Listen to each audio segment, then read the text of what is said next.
try to get started here on time.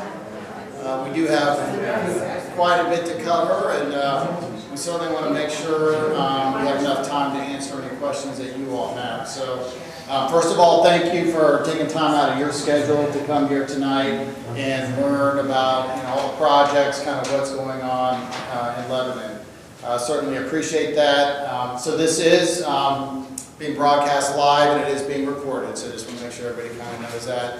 A lot of folks who can't make it tonight want to be able to kind of view the information at their convenience. So Scott Brunka, I'm the city manager, and I'm going to kind of get things started talking a little bit more kind of on the high level, what's happening at the city, and then we've got a great lineup of department heads here that are going to talk about their specific projects and kind of their specific areas.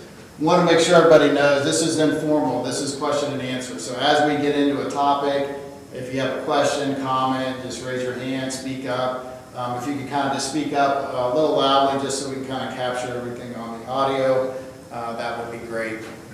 But I always like to kind of start with talking about Lebanon as an organization, our values. So our values of citizen service, collaboration, integrity, quality, stewardship, and innovation, and then communication are really what drives and defines how we operate on a daily basis. And certainly from my perspective, we've got great staff that provides great services to our community.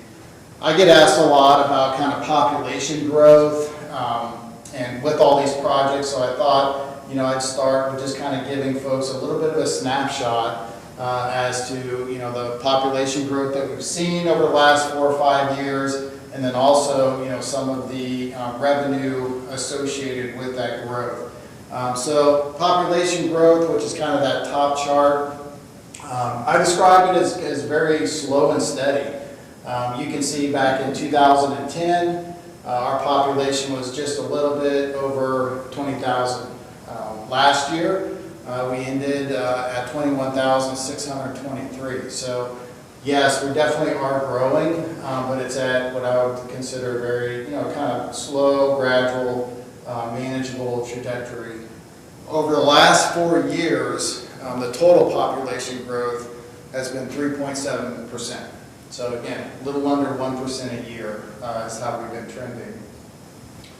If you look at that bottom chart there, it kind of talks about the total property assessed value in our community. So you can see we've seen a significant increase in the valuation within our community, the property valuation. That's a mixture of new developments, new buildings, coming into our property valuation mix, as well as the reevaluations done by the county auditor. But while the population's been kind of slow and steady, certainly if you look at the property valuation within our community, it's seeing significant increase for a number of reasons. I also want to highlight, some of the projects, and we're going to talk a little bit more in detail about these a little later on. But if you kind of look at residential projects that are under construction, so if you're driving out State Route 63, you'll see Parkside, or projects that have been approved by the city, City Planning Commission, City Council, it's about 1,600 units. So that 1% growth, I do think it's going to uptick as we look kind of forward to the next 5-10 years.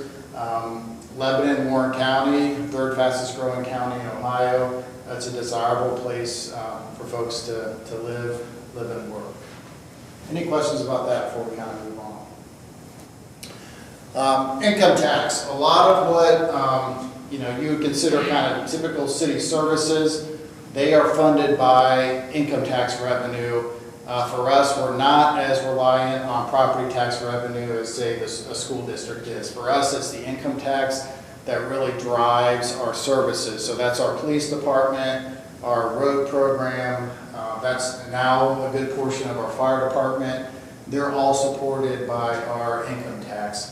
And again, you can kind of see going back to 2018, we've had good, steady growth in our income tax revenue.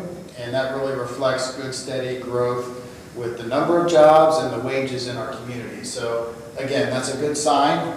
More jobs in our community helps take some pressure off of property taxes and certainly funds the key services that the city provides to our residents and to our businesses.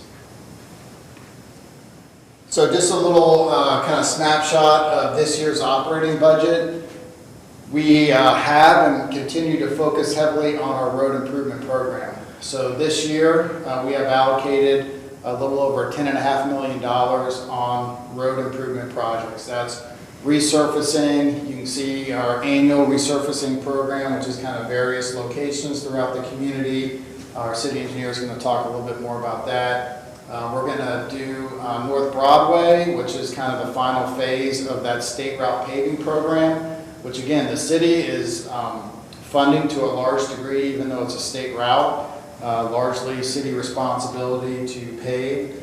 And then we're also going to be reconstructing Glosser Road, so widening Glosser Road, and Ben will talk about that.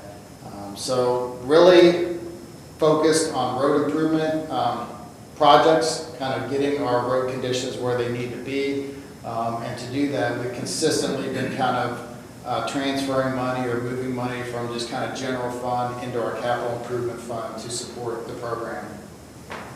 Other projects that are included in this year's budget, we are under design for the widening of State Route 63 for a portion of that. That's going to be a big construction project coming down the pipeline.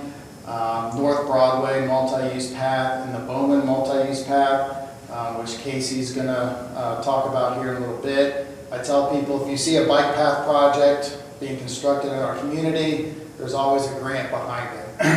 We really pursue aggressively grants for bike paths, and we're able, both of these projects are large projects that are largely grant supported. We're installing a new public parking lot off of Cherry Street. We do have a pretty robust economic development incentive package that is, again, in our operating budget this year. And a lot of it focuses on small businesses. So if you're a small business owner and you're looking to expand your business, or you're looking to kind of do a facade improvement or something that creates more space, the city has a matching grant program where we'll provide a grant to that small business for up to $10,000. It's important that you get pre-approved. Don't go out and do the work and then ask for the grant. But we're always looking for ways to support small businesses. And then a couple of utility jobs or utility projects that we talked about. I think it's important to note in this year's operating budget, if you look at all the projects going on, we've secured $6.7 million in grant support to make that happen. So staff does a great job of identifying grant opportunities and pursuing those. And this just kind of gives you an idea of the 5-year grant history. You can see it definitely fluctuates. Last year we had $1.7 million awarded, but we still have $3.4 million in grant requests that are pending. They haven't made a decision yet, but yeah, a lot of grant money that kind of flows into these projects. And then this slide really kind of gives you a snapshot when I talk about putting more emphasis on our road improvement program. This is what I mean. If you look at how much we were spending on roads back in the 2015-2016 time frame to what we're spending on roads now over the last few years, it's almost tripled. So that's been a concerted effort to direct money, as much money as we can, into our road improvement program. Because that had been consistently, rated as really our lowest service level. So that's kind of what that, graphically or visually kind of gives you an idea of the level of effort on our roads. So with that, Ben Stuckey, our city engineer, is going to take it from there. Thank you. Yeah, Scott said, Ben Stuckey, city engineer, been with the city a little over 2 years. Scott did a pretty good job in the overview of most of our roadway projects. I'll go into a little more detail. But like he said, if you have any questions, please just holler at me and I'll stop and address them. So first, I'm going to kind of get into slide did a good job showing what we're investing in.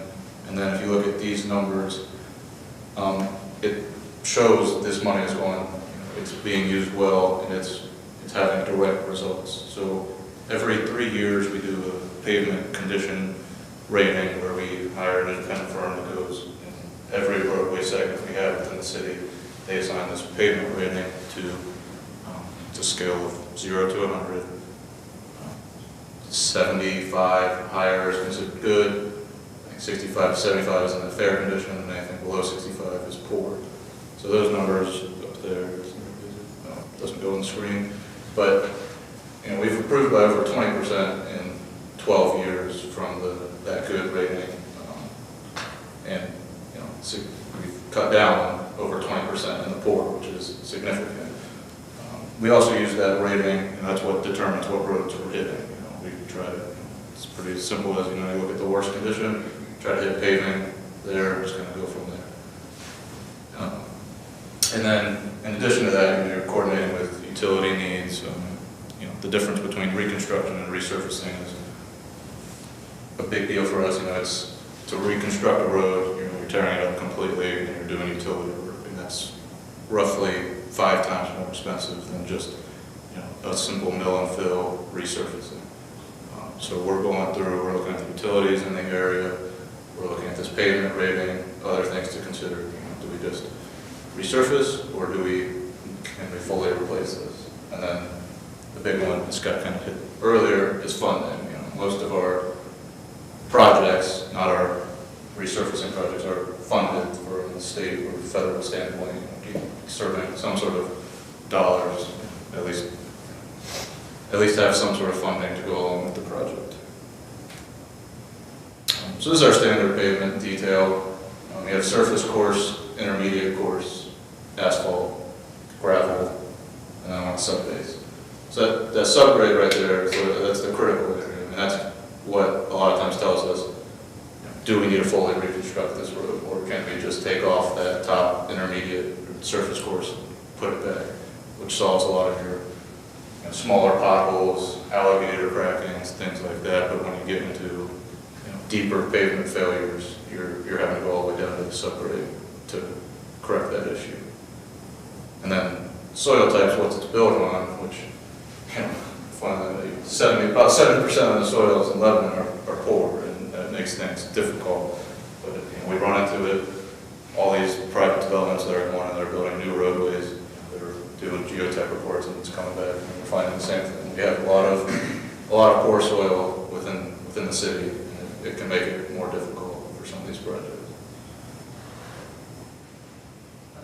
So I kind of hit on it a little bit earlier, but resurfacing versus reconstruction. So yeah, like I said, it's about 5 times more expensive to fully reconstruct the road. You're talking 1 mile of reconstruction is a little over $5 million. So that gives you an idea of how expensive these projects can get.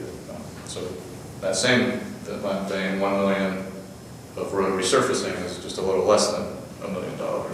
So significant savings if you can afford to resurface it, but then again, you've got to take in the water line below the road, sanitary sewer, storm sewer, what kind of condition is that in? You don't want to put brand new pavement over a water line that's going to fail in the next year or 2. That's Summer Street. That was done 2023 resurfacing, which is good. That's kind of the examples we're looking at this pavement condition. You see a ton of small, what I call alligator cracks on the right, your bigger pothole failures on the left. That, for reference, had a PCR of 38, which is probably the bottom 5% of our roads at the time. Like I said, like the first slide, I think over now we're over 70% considered good condition. So now we'll get more into the projects. This is the urban paving. Like Scott said, it's the final portion of the urban paving, the 3-year plan. We hit 63 prior this past year. 42 was done as well. So this will be sections of 123, 42, but then the big one is North Broadway, pretty much from the firehouse past Mill Road to the courthouse. It's also going to be in conjunction with, we got safety funds to go along with it, so that's what we'll be taking the bike lane off the road, putting a landscape buffer, and then moving the bike lane separate from the road. So this is all of that joint part of this project with water line replacement as well. Roughly, it's going to be about a $7 million project with, again, a lot of grant funding going into that as well. So our 2025 street resurfacing, this is city-funded, city project. It is countryside this year, the entire subdivision. Those are all the streets. We do that. It's street resurfacing, not only that, but then it's concrete work, going through, evaluating all the curb, all the storm sewer in that area, catch basins, and then sidewalk as well. So we're looking for tripping hazards, making it ADA accessible, anything with concrete cracking as well. So that, like I said, 2025 is countryside. We have it planned through 2030, all the streets. Kind of can vary a little bit, but we have a pretty solid 5-year plan locked in place for the resurfacing program. Gloucester Road, this project is going to be bid out in the next probably 2 months. It's a full reconstruction of Gloucester Road, widening Gloucester Road, and then the big piece is the roundabout going in at the intersection of Gloucester and 42. Obviously, this will be the city's first roundabout. Extremely excited, big asphalt roundabouts. I think they're a great traffic calming measure, traffic safety, and keep traffic flowing at the same time. And when we first did this project, it was about this intersection is one of the unsafest, for lack of better words, intersections in the city when it comes to crashes, fatal crashes, any type of data you look at, it points to this intersection in the top of every list. Signals were looked at. Did you say it's going to be put out for bid in 2 months, or you're going to start it in 2 months? It's going to be put out for bid in 2 months. When do you expect it to be done? Yes. Start, we're looking at probably starting late summer with some of the smaller work, but so Duke, and I don't know if Sean's going to get into this at all with his substation, but Duke has poles that run along those lines, and we are kind of in coordination with them to get them rerouted, which is, I think, November, December of this year. So we can't really fully get into that work until after they're done. So like I said, starting some work in late summer, but we won't be finishing until probably summer of 26. How far does that bottom right go into that piece of property that's for sale right now? But it's a corner in Gloucester and... Yeah, it definitely, the city's been looking at this project for a number of years. So several years ago, we bought the property and the house at the northeast corner to accommodate the roundabout. And we definitely wanted to minimize the impact of this project on the historic building that's kind of on the northwest corner there. So yeah, we obviously intentionally kind of shifted it into the field, open field. So it gets into the front of that quite a bit. That is one aspect that we're engaged with right now is right-of-way negotiations for that. I don't know the exact measurement for you, like Scott said.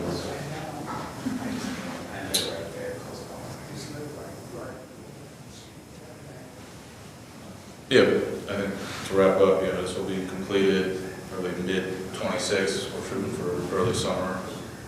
Construction schedules can vary a little bit.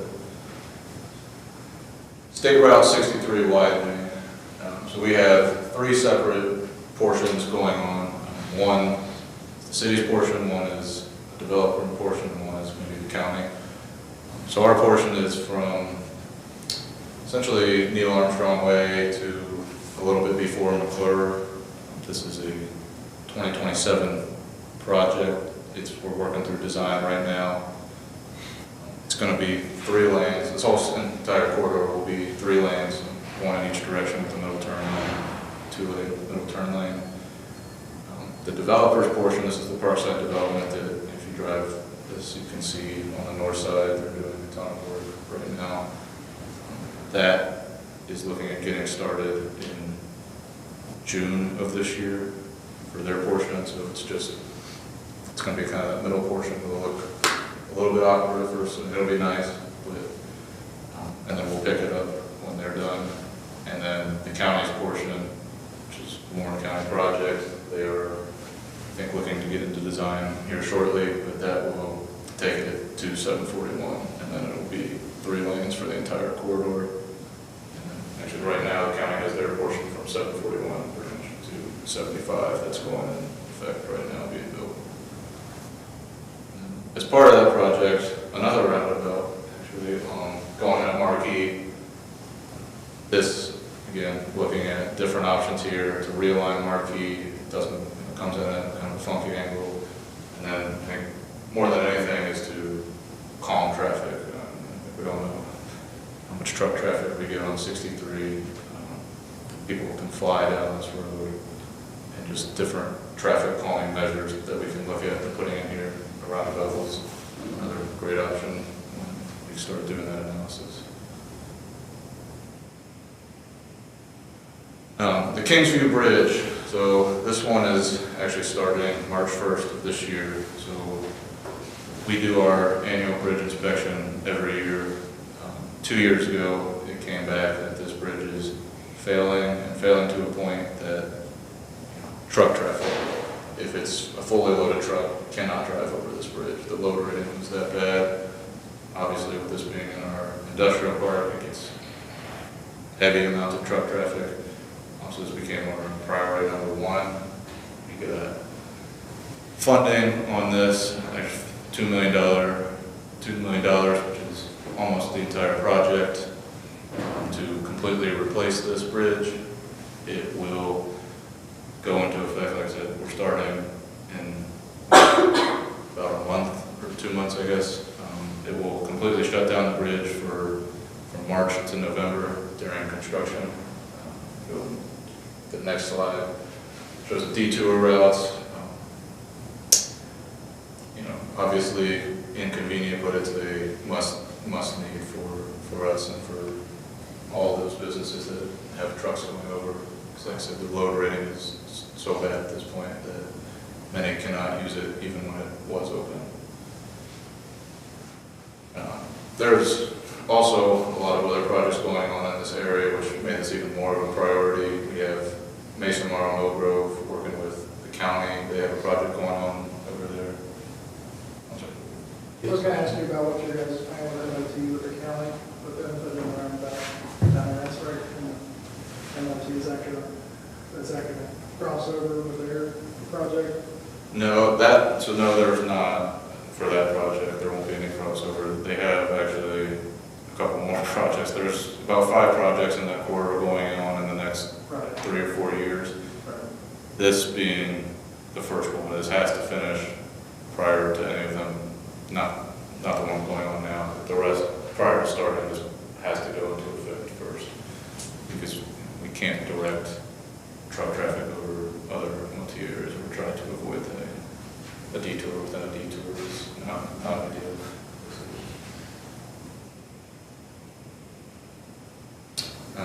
Then the last bigger one, this is actually a Warren County project, but obviously a heavy used intersection.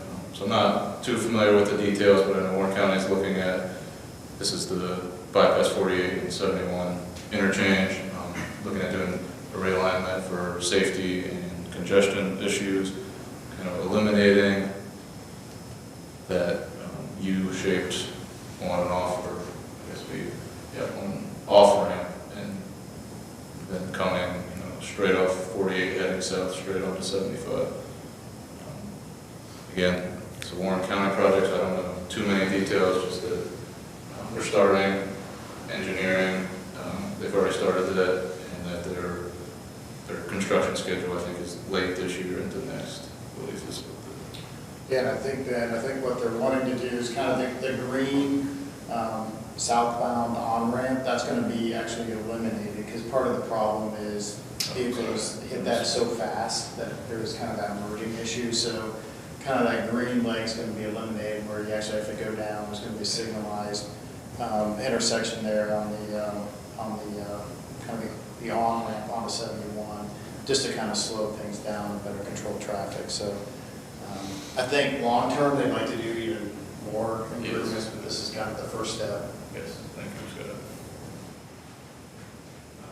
And that's all I have. Any questions? No, I'll turn it over to Casey.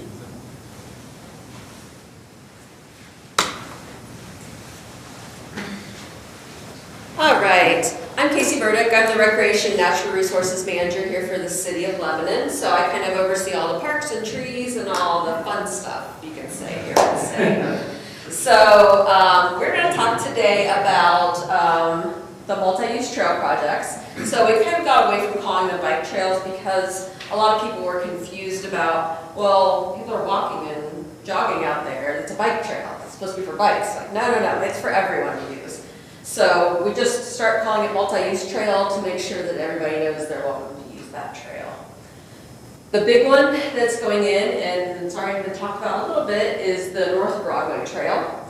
So right now we have that lane with the plastic bollards that everybody hates. The plastic bollards, I understand that. So what's happening is actually the curb is being moved out, and we will be planting a grass strip and planting trees down through there and having a dedicated bike lane off of the road. So it's going to look very similar to like in front of Countryside subdivision, where you have a little, a buffer between the cars and the trail users. So it'll be a lot safer, a lot more comfortable to use. Adding the trees will also soften that area up, and trees have actually been shown to slow traffic. So it's nice to have kind of a nice integration for people coming down into Lebanon. It'll look a lot softer and nicer. The other big project, and what I'm personally very excited about, is what we're calling the Bowman Trail.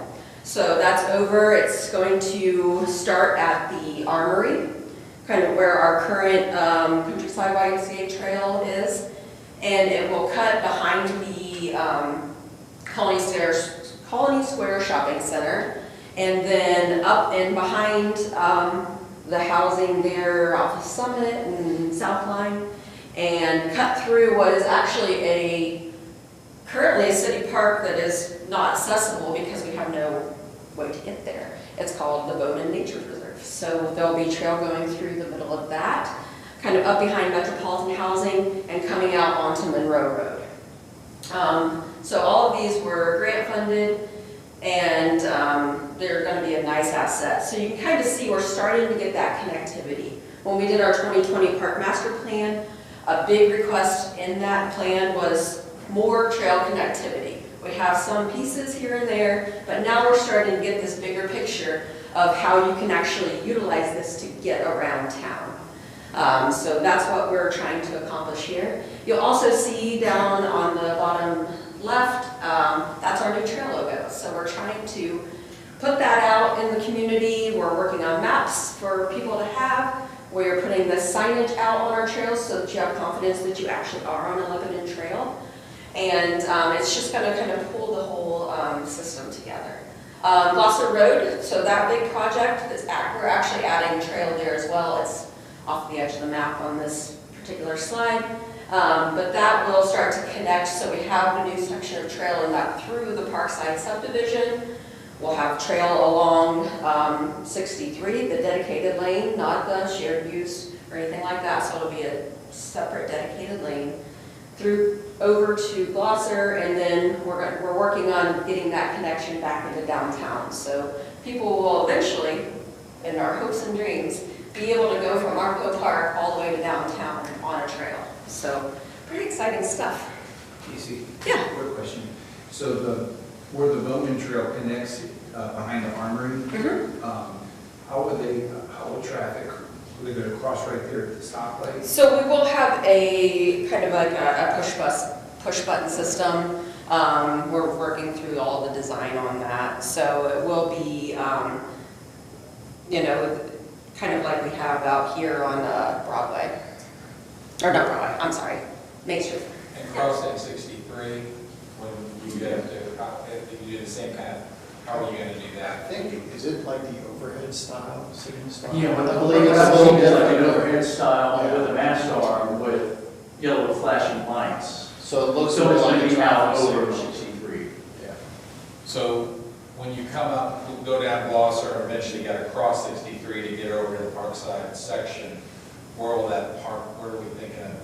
Oh, that's still, we haven't got quite there yet. Yeah. Yeah, we're working through the details on how we're gonna get from Gloucester across 63 and then connect. So where does it make the most sense to either cross over Gloucester, go to the intersection, what side of that makes sense? So that's being figured out by the engineering firms So currently. the green is what's happening now, the Correct. blue and orange are. So the orange is what exists currently, the green is what's happening this year, and the blue are proposed trails. So we don't have any funding or specific plans to implement those at this point, but those are what we kind of need to finish out our connections through town. Okay. So next is the Bicentennial Park Stage Project. So this again was in the park master plan to give the Bicentennial Park. So if you don't know Bicentennial Park, that is the park at the corner of Mulberry and Cherry Street here in our downtown. It's where all the festivals are. And you know, usually you have stage out in the street. So all of the different festivals are actually reserving a stage for every time they have a festival. So we looked at this and we actually are creating a stage that has the same footprint as what these festivals are reserving. So it'll be 24 by 16. And this will be available for the festivals to use, as well as we're going to do additional programming through our parks to make sure that this is a well-used area, and the park will be able to better function the way we're asking it to. Because currently the way it's kind of laid out is more like a passive green space. So, but we keep asking it to be a festival space. So now we're making it into a permanent festival space. There will be also the parking lot there, directly behind the stage. And so both of these projects will be done in kind of mid-April. It'll give us a little time to do some landscaping, so we're adding some more trees to the park as well. So that you're not just completely beat down by the sun, because there's nothing fun about standing in the sun and trying to listen to music. Let's get that place a little more comfortable, a little softer. And then, so it's going to be, yeah, a nice addition to that corridor for everyone to be able to utilize. So, any questions on either of these projects? All right. Yeah. Are you in charge of the flowers here in town? Well, I definitely help with that. So. That is the most wonderful thing in the world. Oh, good. We'll pass along. Yeah, thank you so much.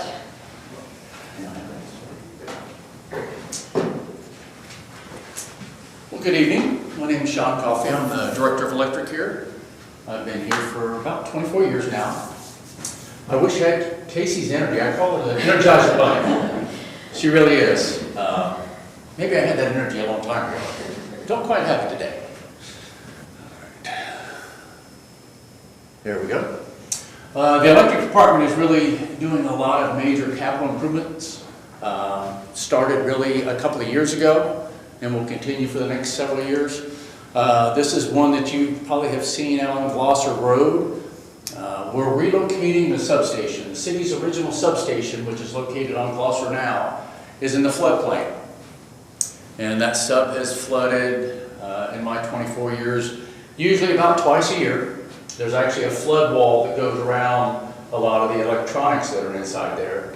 So when it came time to finally replace this station, it's reached its useful life, we decided to find a different location to put it. So we bought some property up along the railroad tracks in Gloucester Road and started the design work, and now we're under construction. So you can see here some of the major components. We actually just craned in a couple weeks ago substation transformers. They weigh about 110,000 pounds. But this overall project is $10 million. We will complete it, expect to complete it by December of this year, unless, as Ben mentioned, Duke doesn't quite meet their mark in November or December. And it helps, we're going to double the capacity of that substation. And this is where our second interconnection point is with the outside grid. So that's another part to this, and a complication to it, that we're relocating it from where the existing sub is to this location. So that's part of that coordinating effort with Duke. Not only do they have to relocate that line, but we got to do it in such a way that we bring it to this new substation. Any questions on that? The solar array. We began this, it's probably been a year and a half now, and we started construction this spring. What this is in 3 sites. One is actually where the Gloucester substation is, the newly relocated sub. Right behind it is one of the fields, and that's what you see on the bottom right. And then we have what we call our middle field, which is right behind what's called the EQ basin in the sanitary sewer system. And then finally, our western array. This is a 10 megawatt solar array tied directly into our distribution system, and it provides many different economic impacts for our customers. It provides us a competitive and really a fixed rate supply for 20 to 25 years. You know, electric rates, just like most everything, will would expect to go up over the next 20 to 25 years. So this is a piece of our supply that is going to remain stable over that period of time. We expect it to save about $27 million over the life of the assets. The original cost was about $13.4 million, but we're expecting to receive about a $4 million grant this year to offset that cost. It will supply about 3% of our annual needs. I was looking at it today because we have meters on it so we can actually see what it produces. And about 2 o'clock this afternoon, it was probably supplying about 15 or 16% of what the city was using at that time, just to give you some idea. Obviously the sun's not out all the time. That's the reason it's not larger than 3% of what we need. But when the sun is out, it makes a good impact. Is that online? Yes, yeah, we put it online in mid-December. So yeah, it's been running about 5 weeks now and performing very well. And that's actually actual pictures that you can see the field on the upper right-hand side there. That was some of the aerial shots. That's the middle array, which takes up about 16 acres.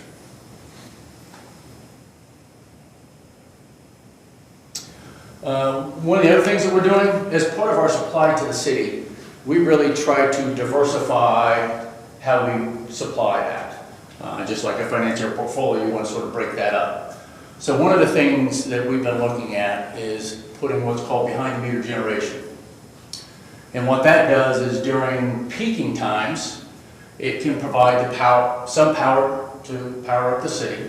It won't meet all the city's needs, but it'll make an impact, because that's the most costly power that we buy, is peaking power.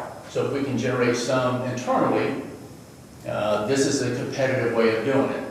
The second major thing that it helps us out is when we buy power, there's really 2 major fees. It's the actual energy, the cost of the electricity, but we have to transport it if it's not made here internally. So if there's a power plant, say on the Ohio River, that we're buying power, it's going to be transported up to Lebanon. Those transportation costs have really gone up about 400% over the last 7 years.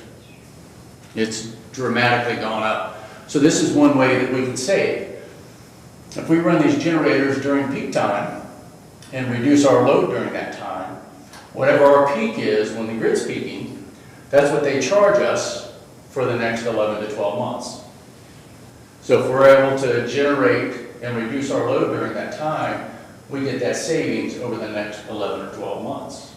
So really, we expect the savings that this is going to produce is going to pay for these units. So it's, Power source. I'm sorry? Is it gas? Yes, it's natural gas. So we're actually putting it in 2 locations. We've got 2 substations in our south industrial area. So we're going to put 4 units for a total of 10 megawatts at each of the substations, so a total of 20. Yes, sir. Estimated cost? About 27 million. And- I'm sorry? Any grants available? No, we looked at the time, but yeah, basically what we've done is we're a member of what's called American Municipal Power. So we're working with them, and they're actually building the project and no capital outlay from the city. And basically what we're doing is we have an agreement in place with them that the savings that we're going to get will then pay for these units over time. So really the city's not outputting any capital, we're just paying for this over a period of time. Does that make sense? Yeah. I think the other thing, you just touched on like the emergency, redundancy side of it as well. Yeah, obviously, yeah, these units aren't just for peaking power, but it does give us capabilities. The city can turn these on if necessary in a contingency situation. If we get into a storm, we need additional power, we can run these units. Does that meet the need of the business parks that I see a lot of building going on? That'll help with that? It will help with the load increase. It will not, these units, the gas generators won't supply the entire need that's down there, but the growth that you're seeing, it will help to offset a lot of that, yes. So eventually, we were gonna have to upgrade anyway, it sounds like. Yes, I mean, really just a little bit of history. The city used to generate all their own power up until 1974. And then they had a flood at the power plant that was where our complex is. And they had to tie to the outside grid. They started buying power off the outside grid and realized that they could purchase it at a much better cost than what it was to generate it. So that's when they started buying off the market, but they still kept a lot of those units. And even when I came here, we used those units to peak and save the city a lot of money over time. But the units that we had finally got to age. They got to an average age of 54, 55 years old, and they've got past their life. So we decommissioned those about 4 or 5 years ago and need to get back into doing this because it was a very cost-effective way to keep the power prices down here in Lebanon.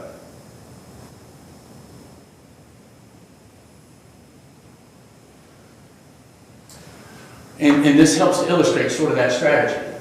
We look at all these different ways that we can help save. We look at where those expenses are, and if there are ways that we can reduce it, we try to go after that. And this sort of shows the results. So we did an electric rate comparison in September of '24. And based upon our average residential unit, customer uses about 900 kilowatt hours a month. So using that as our mark, the residents here in Lebanon, that price to them is $100 for that monthly bill. For the city of Hamilton, another city-owned and operated electric utility, that's $136. A Duke Energy customer, that's $156. And finally, you can see AS Ohio, $138.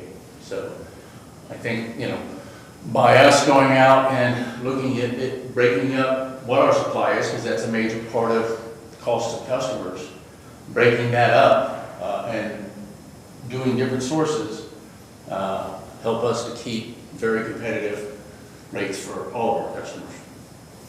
Yes, sir. Do you have an update on the meter reading issues on upgrading the meters through the city? Yes. Mike's gonna cover that. Yeah, I know Mike, it's in his presentation. But yeah, we're going to be starting the replacement of those meters next month. Yes. I have a question. Was there federal funding that went into those meters, or?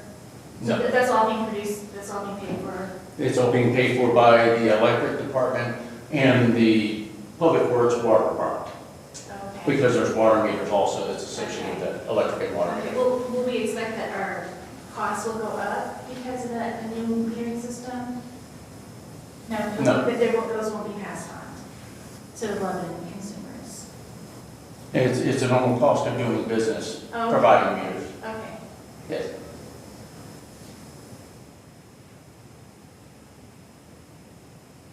Any other questions at this point? I think with that, the most exciting, water and wastewater.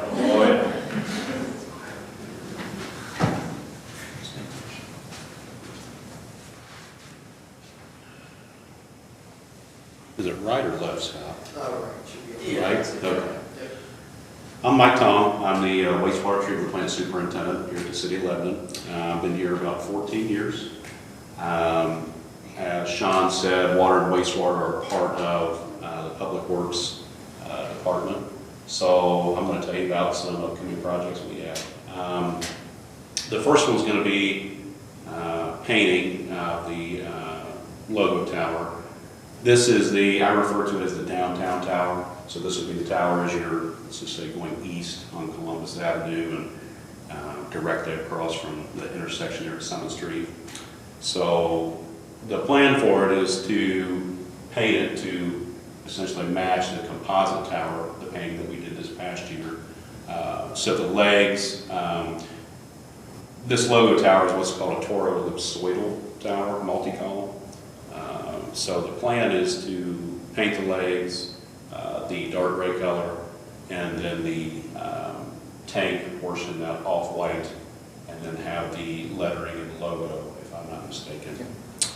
So you can get 2 paintings, basically before you have to grind it down again. The last time this was painted was in '03. These towers are inspected structural-wise. We have to have them inspected, so that's evaluated then. And like I said, you can get 2 paintings before you have to take it down to bare metal. This will be its second painting before it was previously taken down to bare metal. And the next project would be the AMI system replacement. So advanced metering infrastructure is what AMI stands for. The current AMI system, basically the AMI system manufacturer has discontinued support for our type of system.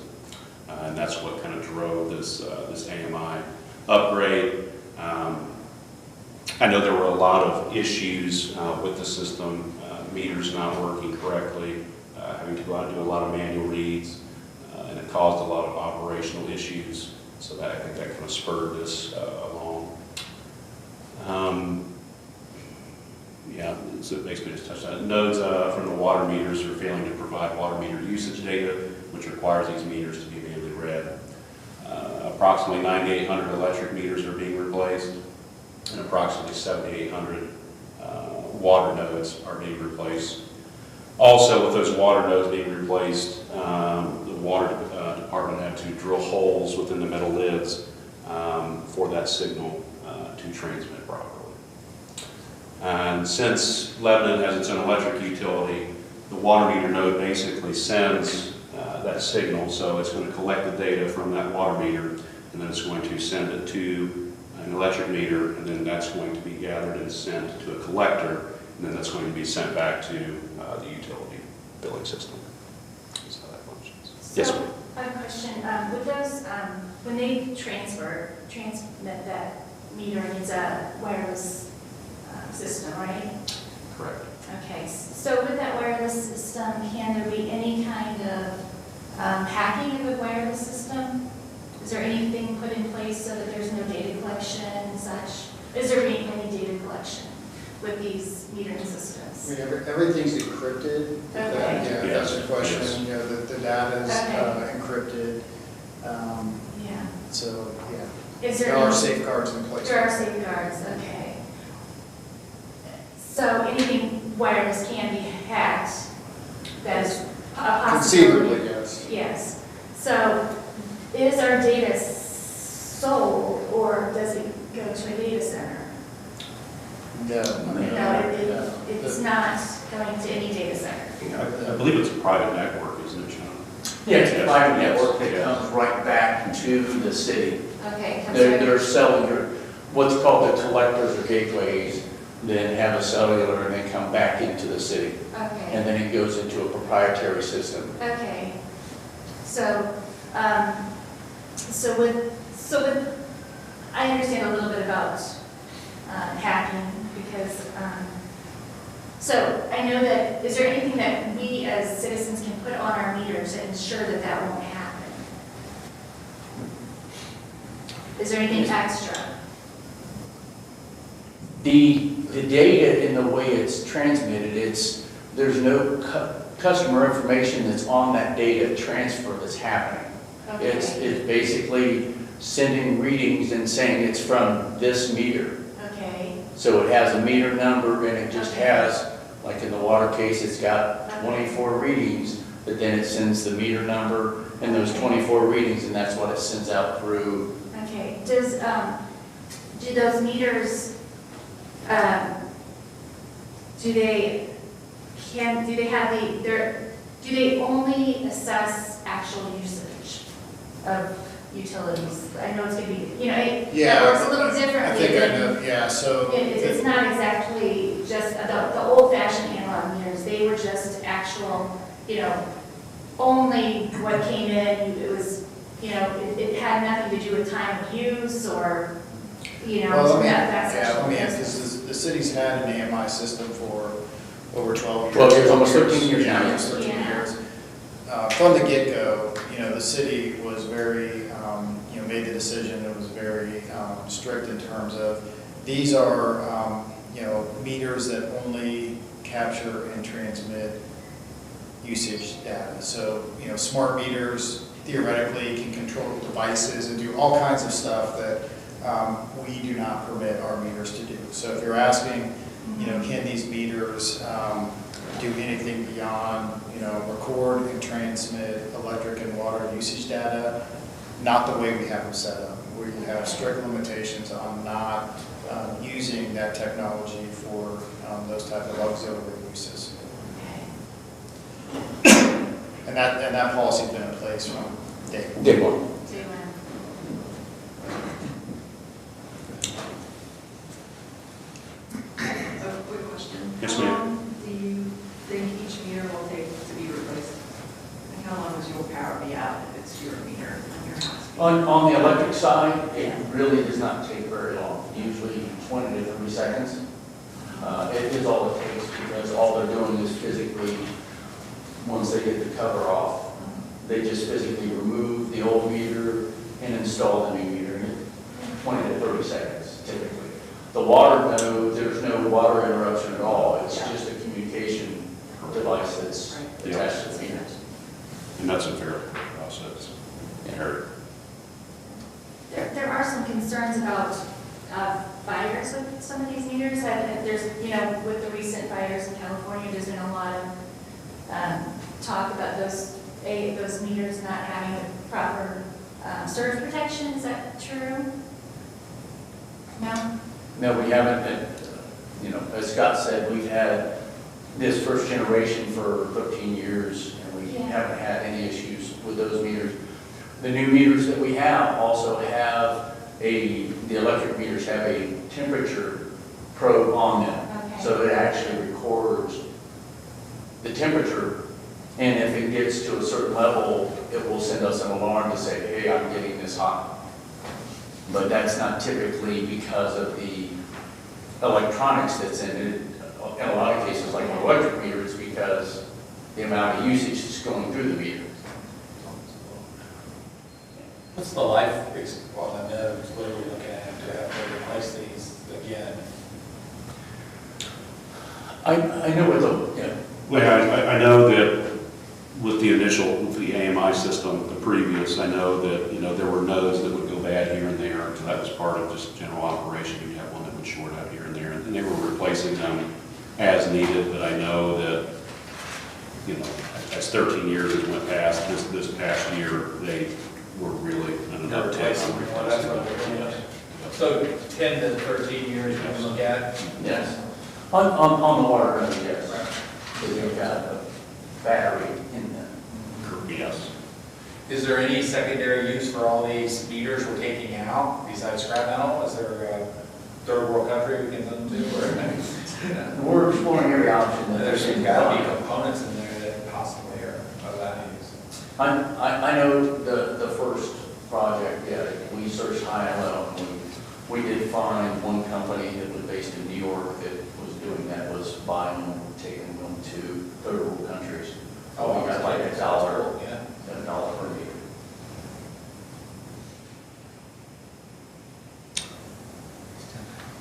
And then these are just some photos of the water guys out at work. I know that drilling those lids, I mean, 7,800 lids, it's quite a few. And they were really, it was, you know, they really put hard work in doing that. So it's been a big thing for them. The water meter on my property is about, I would say, 4 or 5 inches below the surface of the lawn. Is there a way to put a collar there to bring the lid higher to match the surface? Otherwise, it really is somewhat of a trick hazard. I know that they make different level riser boxes, so they can go in and, you know, as far as, you know, asking to raise it up level, you know, as far as tapering a, you know, a factory supplied riser box, there's certain levels, and I'm you know, as far as going out there, I could say retrofit, but, you know, I think they could look at it to see what type of riser box can be placed on that. It makes it easier to service as well. Certainly, I'm sure, because I covered it up, and then your guys came through and took it all out. So. We know how to get a hold of you, John, so we'll see. See you Tuesday. I think it was personal, really. No, it wasn't.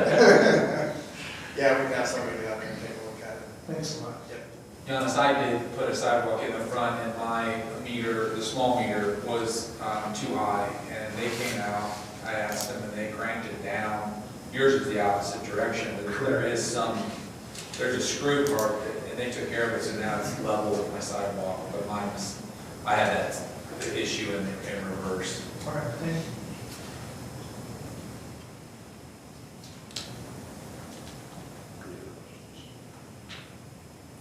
I have a question about the smart meters. Are they insured? Does the city keep any insurance on those?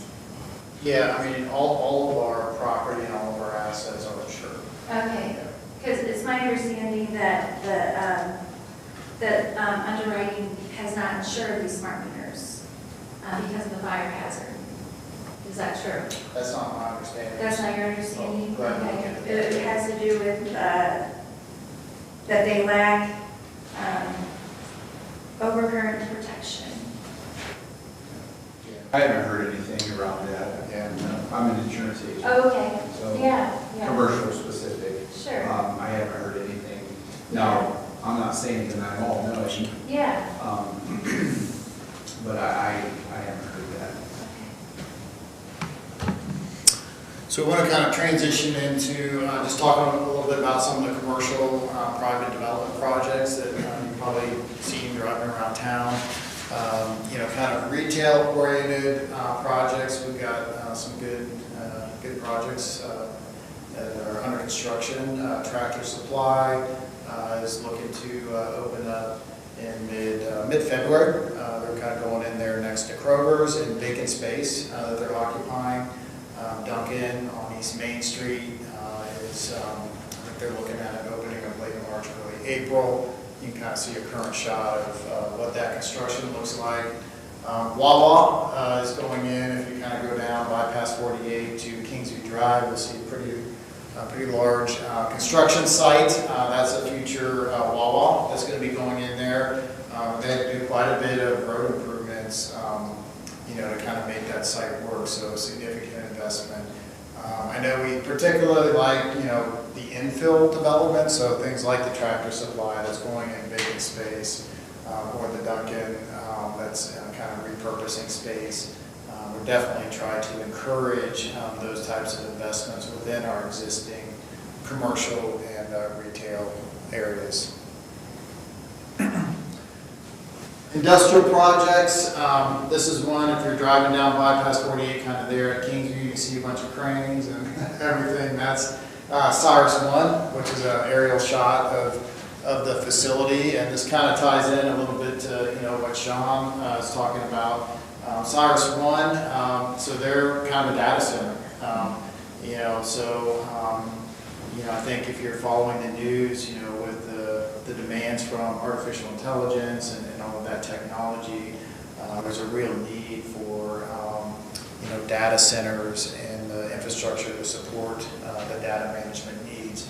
Cyrus 1 is an existing building. They've been in Lebanon for a number of years, and you can kind of see where they're going, where they've been from an electric load standpoint, and where they're going with these expansions. So, it's a significant expansion. It's a $90 million investment. So, these types of investments are, great for school districts. They're not generating any kids, adding quite a bit of property valuation to the tax base. So, $90 million investment. This year, their load was about 5.9 megawatts. By the end of this year, and then going into the next couple of years, that's going to grow to almost 26 megawatts, and they've actually kind of accelerated that. So we're already above that 14.4 megawatts that was projected for this year. So they are quadrupling the electric load at that facility in response to the growth in the data center market. So good project in our business park. Love to see these types of investments in our community. The unique thing about Lebanon, because we're our own municipal electric operation, there's a kilowatt hour tax that's associated with electric charges. So if you're at Duke Energy or AES, you pay that kilowatt hour tax to the state, and they get that revenue. Municipal electric operations, we're actually allowed to keep that kilowatt hour tax. So projects like this, where we see electric growth, generates more kilowatt hour tax that comes into the city's general fund and helps support police officers. So it's a little bit of a unique model for Lebanon, where these types of projects can really have a significant positive economic impact on our general fund services. Scott? Yep. Back to that beautiful flat roof. Yes. Can we encourage them to put solar arrays on there? We allow it. It's an option. So we have several customers that have solar arrays on the roofs. We have a policy in place to support that, kind of a net metering policy. It really becomes the decision of the business and the property owner on whether or not they want to do that. But yes, we certainly encourage it. We certainly support it, and we've had. Seems like it grows every year. We've got a number of businesses and residents that have opted to do that. Thank you. Parkside development, that's the big one. You see as you head out State Route 63. This is kind of the master plan, kind of full build out. Folks will ask me, well, how long is it going to take to reach full build out? That's a great question. My general answer is 5 to 10 years. It really depends on market conditions, but certainly it won't be less than 5 years. It could be longer than 10 years, just based on how things go. The total number of residential units out there is 1,200, so quite a few. And it's really a good mix of single-family homes. There's estate lots for kind of the larger homes, but there's also townhomes. There's an assisted living facility with some senior housing associated with it in kind of pod 4 up there.